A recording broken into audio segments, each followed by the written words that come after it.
Hi, everybody. This is Mr. Huebner, and hopefully, I will have you for math next summer in person. We're going to talk a little today about what kind of jobs you can get with math. We're going to look at three types. These are obviously not all, but these are some major ones. One is engineering. You need math for engineering. The other one we're going to talk about is software engineering, which means writing software or apps, as you might call them. And the third one is going to be an actuary, and I'll explain to you what an actuary is when we look at that. So I'm going to bring up some videos for you to watch, and then when they're done, I'll talk a little more. A common question among incoming engineering students is how much math is there in engineering? And this is a two-part question. How much math is there in the engineering curriculum in college, and how much math is there in the real world when you start working? Well, during college, there's a lot. Most engineers will have to take calculus 1, 2, and 3, as well as linear algebra and differential equations at the minimum, then apply many of those concepts in your classes to engineering problems. But in terms of how much math you use after college, it depends. And I want to explain these differences but focus on the after college part. I went into detail about the curriculum in another video linked below, but now I want to compare it to what you do at a job. Now for those who are impatient, let me just summarize this whole video right now. Based on experience asking around and doing a lot of research online, it seems like most engineers almost never use calculus after college. If so, it's rare. They use computer software to do the real advanced math. Almost all engineers do use math, but it's normally either algebra or linear algebra, trigonometry, or statistics throughout their career.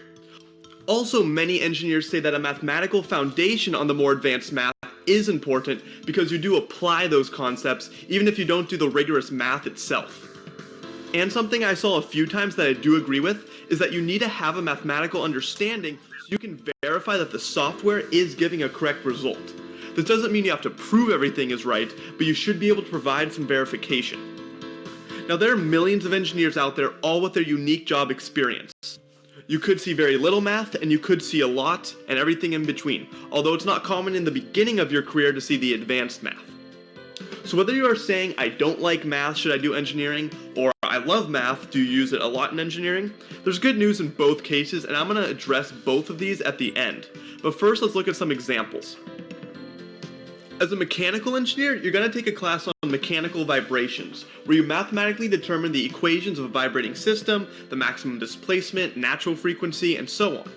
And this is a very math-intensive course. You'll be applying lots of formulas and doing problems that can be done by hand, not quickly, but in a reasonable amount of time, of course. This is important because when an engine is running or an earthquake shakes a building, vibrations occur and we need to make sure the structure or device doesn't collapse. But in the real world, when you are working on the design of something like a bridge, let's say, you want to test how it will stand up to vibrations before you make it. You are not going to take out a few sheets of paper and start writing out and solving all the differential equations that you learned in class. You model the object on the computer using software and have it do all the math for you to tell you the stress, forces, and so on along the object's surface. You still have to know the foundations of what you're looking at, and you may have to make adjustments if the specifications are not complete.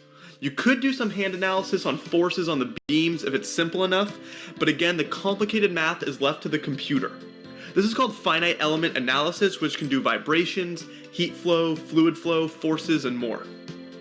Or in school as a mechanical or aerospace engineer, you would learn a lot about aerodynamics and equations that represent fluid flow.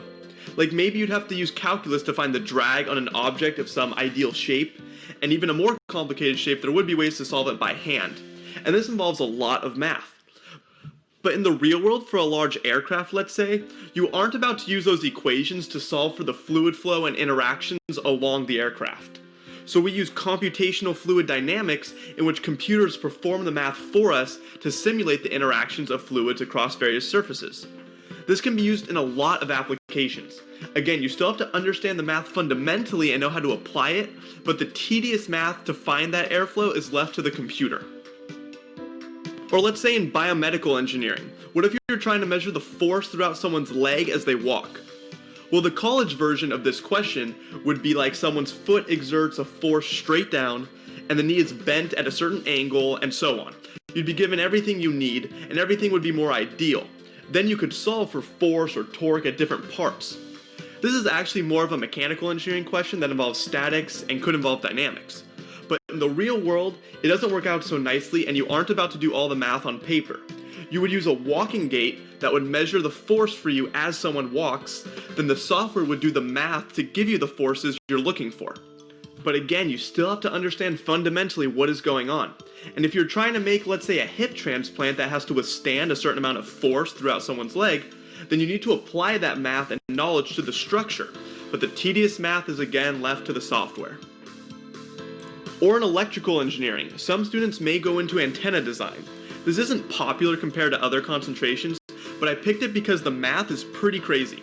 You may be surprised just how much math and analysis goes into solving for the electric field from the simplest type of antenna. And in usually a graduate level class, you would be asked to set up and solve these equations. But when you're designing an antenna for a company, we have software perform that math for us from the antenna we model. This would be something like HFSS, a software for antennas and electromagnetic waves. The math you did in class from above would be what the computer is doing in the background after you model the antenna. So what if you get a job in testing? This is another path you can go as an engineer where you actually test the physical product instead of creating it on the computer. Well, in the electrical engineering example, you would put the antenna in a chamber and a receiver would measure the signal. Now you see this here? This turns the antenna over different thetas or phis or whatever direction the chamber is set up for, which is where coordinate systems come in. You may need to know how to go from one to another, for example. Also, the software might give you the x component and the y component of the signal. So to plot these values over theta, you'd have to plot the magnitude. And then you'd get that plot where you'd have to understand mathematically what that represents. See how there's definitely math? But the people doing the testing are not going to the whiteboard and doing all the calculus and analysis like they did in school. It wouldn't be possible for an antenna like this. But they apply the foundations, and if something is wrong and you don't have a good mathematical foundation, you'd be in trouble when it came to troubleshooting the issue. I know this is technical, but this was an actual example of a student's job right out of school. It's a simple example, and people in this concentration typically see way more math. But hopefully you're getting the idea of the math in school versus out of school. So again, when you're at your job and you're doing math, it's more algebra and linear algebra, trigonometry, statistics, and so on. Like, you'll definitely hear of structural engineers who do hand calculations a good amount of the time to determine loads on structural elements and how one beam may influence others. This is normally done by hand because they are either checking what the program has output, or it's a simple calculation that's faster than going to the computer. Or I've seen mechanical engineers who need to be able to do hand analysis on fluid flow, stress, velocity, etc. But again, it's mostly algebra or trig math. Anything too complicated would be left to the computer. I even heard of a computer engineer who had to work with an optical sensor, like the one your computer mouse uses, and the sensor would give only change in y and change in x coordinates as it moved, which would be sent to the computer. So to find the total distance traveled, they had to apply the Pythagorean theorem, or the distance formula, into their program so they could keep track of the mouse as it moves. This is a small example and is actually just an internship position, but it is something. But remember, this is all general cases. There are engineers out there who do way more advanced math, especially later on in your career you can go into more of the design work, which can become very math heavy. But it's up to you to choose a path that fits you best. Now, for those who love math and are thinking the more math the better, then make sure to pursue careers that involve more intensive math. You have to look around, and in the beginning it may be tough to find something. One thing to think of going into is research, whether it be for a tech company, a government lab, or a university. If you want to create the technologies and designs of tomorrow, there will be a lot of math. Whether it be quantum computers, self-driving cars, or artificial intelligence, creating new systems can be very math heavy. Very often these are people with PhDs. It's not true for everyone, and I've seen people with bachelors in these positions or on engineering design teams, but you really have to work your way up before seeing those. So don't expect it anytime soon right out of school. These projects aren't abundant in jobs, but they are out there and you should be aware of everything there is. Now, for those who are saying, I'm not good at math, should I do engineering? You're not alone. A lot of people say this. Now, I've always thought you should be good at math if you want to go into engineering. College alone will especially be rough if you're not good at it. And I continue to have this belief. But there are different levels of not being good at math. And if you have an interest for the subject, then you should be willing to work harder to learn it. I've seen people who struggle with math a lot. They work twice as hard as many other students just to pass their classes and still had to retake some. But they made it through and they got a job afterwards. Now this is more of the exception, but it happens. But also, engineering isn't for everyone. Every semester, students drop out because it's just too much.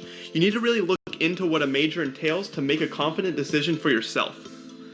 But as a little motivation for those who are hesitant, I can tell you that whatever your reasoning is for not wanting to do engineering, common one being not being good at math, I promise you that someone who was no smarter than you had that same excuse and graduated in engineering and got a job.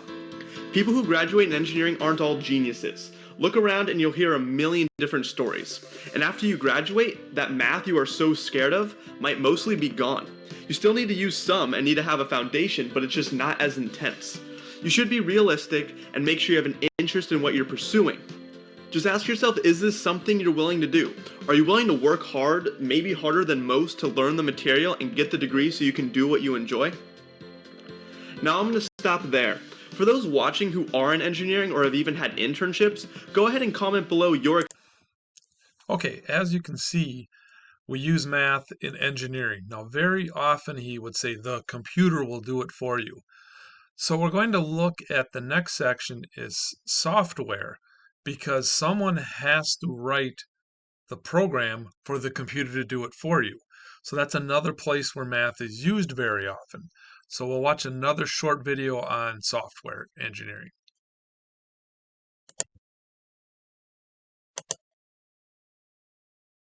Hey, what's going on, guys? Welcome back to the channel, and I hope you're having a good morning. In today's video, I kind of want to talk about a pretty common question that I get on this channel here, and the question is whether or not it's important to be good at math if you're trying to become a software engineer or a software developer. So my official kind of stance on this topic is that I think it's pretty important that you are comfortable with dealing with numbers and also dealing with basic geometry. And this is especially important if you're trying to become an iOS engineer, Android developer, or even a web application developer. And so the reason why this is important is because every time you're dealing with rendering out something onto the screen, you always have to deal with layout and then basic geometry so that you can fit the entire layout into whatever specific dimension size you're working with. So right now, I'm going to show you a very basic example of where I've had to use math to kind of deal with layout. All right, so what you are seeing on the screen right now is a live recording of my iPad down here, and I've loaded it onto the home screen of an application called Touch of Modern, and I worked on this app for about a year and a half or so. And the home screen has a 3-column layout that kind of looks like this as I scroll up and down, right? And so when you rotate the device to a portrait orientation, it kind of redraws the layout into a 2-column grid like this. So if you rotate it back, it then switches to the 3-column layout instead. And so this kind of relaying out of the grid deals with the horizontal space that is available to us, and also the amount of cells that we can place onto that horizontal plane. So a lot of geometry there is pretty basic, but it's important that you kind of understand how that works. Another example I want to show you is if I want to click into this watch right here, and then load up one of these watch products, you see how I have a lot of images on the top row, right? So if I click on one of these images, it zooms into the middle of the device. So some math is involved to kind of calculate where the center point is. If I scroll over to perhaps the last image on this kind of carousel here, and I hit the done button on the top right, it'll zoom the image back to its original kind of frame that is all the way on the right. So some math is kind of required for it to know where to exactly zoom back on. Okay, so here is a more sophisticated example of the application of mathematics inside of software development. What you see on the screen right now is just basic Google Maps, and we are located inside of Mountain View, Sunnyvale, basically the South Bay of the entire Bay Area. Now, when I first graduated out of college, I worked at a company where I had to deal with drawing maps kind of very similar to Google Maps right here.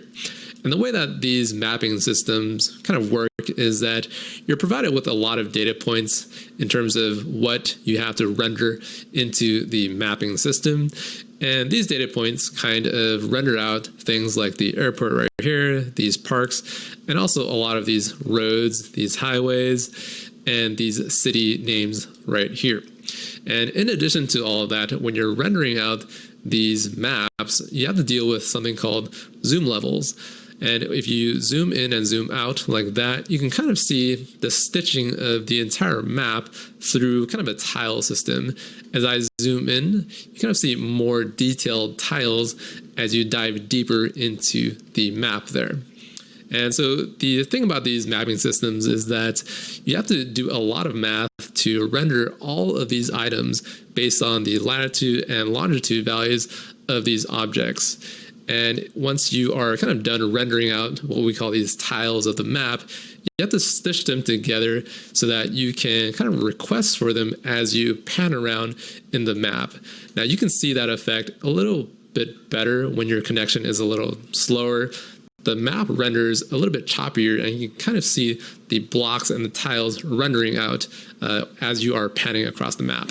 All right, so finally, the last example I want to give you here comes from an article that talks about the city of Austin, Texas. And inside of this city here, Uber and Lyft, these ride-sharing services, are not available due to these companies not wanting to follow compliance rules from the government.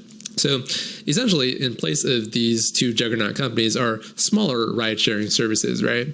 And basically, the article outlines this problem that these services have whenever demand for car sharing services rise up and surge to 10 times what the normal expectations are. And so what this led to was the application eventually just crashed and stopped working, and a lot of the drivers just couldn't match up to potential passengers that needed to get to point A to point B. Okay, so what does this problem have to do with mathematics, you're probably asking? Well, the problem essentially lies inside of scalability and the lack of a proper solution when it comes to a huge surge in users for your application. I think these companies that are providing these ride-sharing services should have probably done a better job at modeling what would the impact of all of these users be. Okay, at the end of the last video, you noticed he talked about they should have done a better job modeling. That type of modeling is usually done in a job called an actuary. So the next video we're going to watch is what does an actuary do? What would you have to do to get the job? How much it pays? Just this is a very straightforward math class of work. So we'll take a look at that. Hey guys, it's AJ, the student actuary, and I know I've been getting a lot of requests to make this video, so we're going to do it. We're going to answer what actually is an actuary. And in making this video, I thought, let me Google what is an actuary and look at the Google images. And I found stuff like a generic image of people in an office, or a random graph that doesn't tell any information, or a bunch of jargon, or some high school maths, and a girl who looked like she had just been to a Lil Wayne concert, making it rain type of thing. But it's an important question because, when you tell people that you're studying actuarial science, you get two responses, okay? The very first response is people like, oh, wow, that's amazing, you're so smart, and, they get all excited. I like those people, okay? The other people, they're like, what's an actuary? And they're looking all confused and stuff. And I don't like those people because it's quite a difficult question to answer. What is an actuary and how do you explain that to someone? If you say that an actuary is someone who evaluates risk and opportunity, they're skilled in mathematics, statistics, economics, and finance, and can forecast the future by analyzing past events and have the ability to build probability models to solve a wide variety of business problems, you're going to get that face back, And so we need to find a simpler way to explain what an actuary does. And I did find this at the end of the Wikipedia article on actuarial science. It says, actuaries are math-obsessed, socially disconnected individuals with shockingly bad comb-overs.